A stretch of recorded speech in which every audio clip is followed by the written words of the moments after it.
The New Orleans Saints defense is standing at a dangerous crossroads right now, and one phone call just changed the entire strategy for this front office.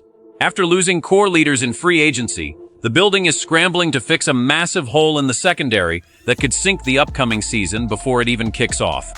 Internal sources are pointing toward a trade that nobody saw coming just 48 hours ago, involving a proven veteran playmaker who wants out of his current city.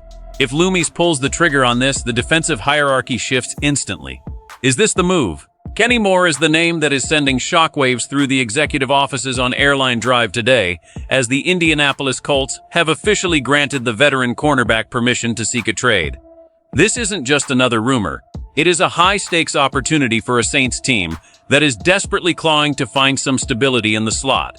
The news broke via Adam Schefter, confirming that Moore and the Colts are ready for a divorce, and the timing could not be more perfect for New Orleans. Moore is entering the final year of his contract, making him a prime target for a team that needs immediate impact without necessarily breaking the bank on a long-term deal right away.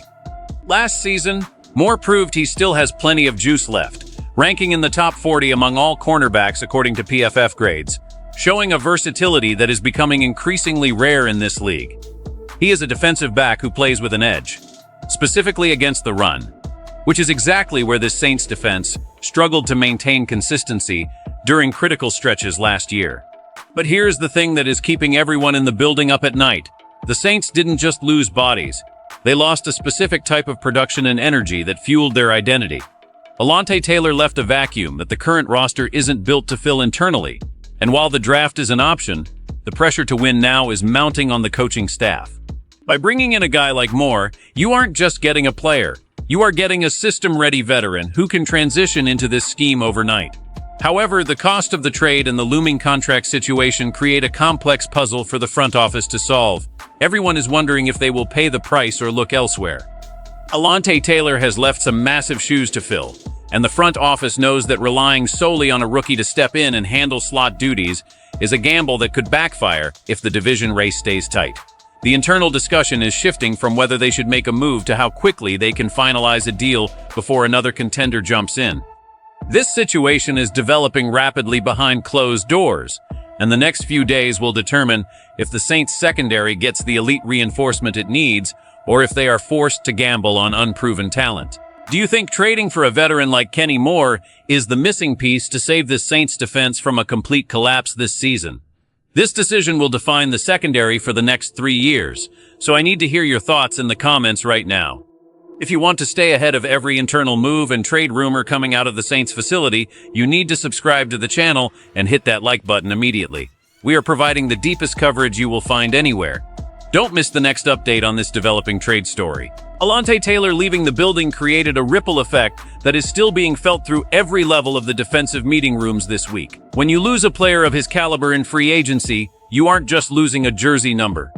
You are losing the flexibility that allows the rest of the secondary to thrive in their natural positions.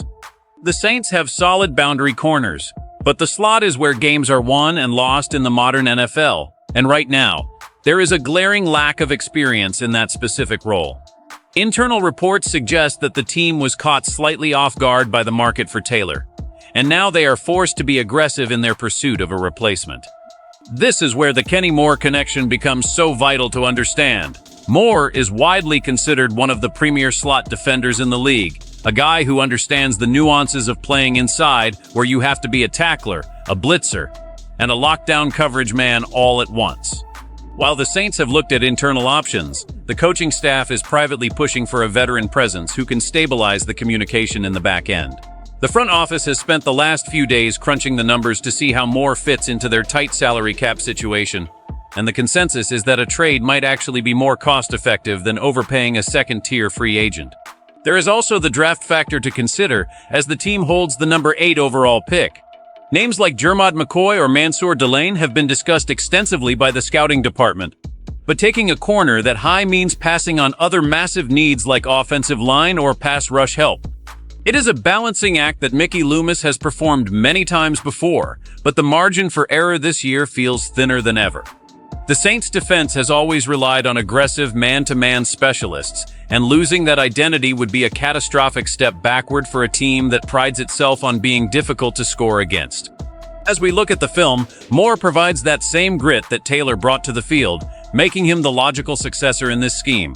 The locker room needs a spark, and a trade of this magnitude would send a clear message that New Orleans is not entering a rebuilding phase, despite what the national media might suggest about their current roster state. Dennis Allen is under immense pressure to keep this defense in the top 10, and he knows that without a reliable slot corner, his entire scheme could become vulnerable to the high-powered offenses in the NFC.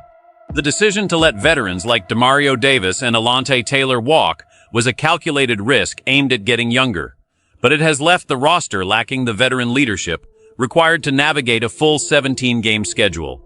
Adding Travis Etienne and Noah Fant on the offensive side was a clear signal that the team wants to be more explosive. But if the defense can't get off the field on third downs, all that offensive investment goes to waste.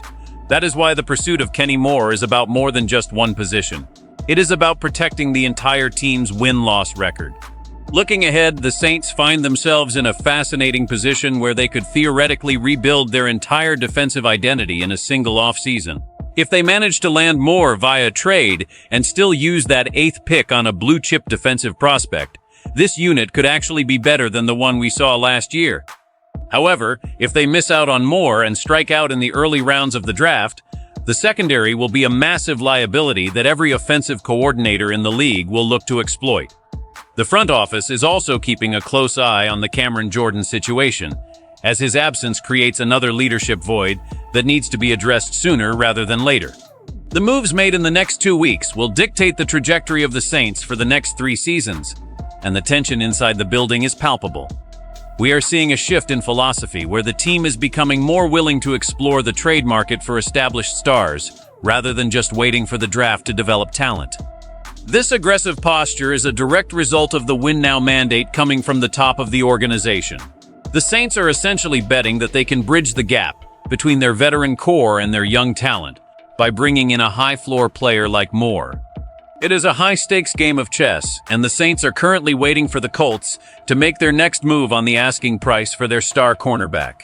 Ultimately, the potential acquisition of Kenny Moore represents the Saints' refusal to accept a mediocre transition period, proving they are still committed to being a dominant force in the NFC South.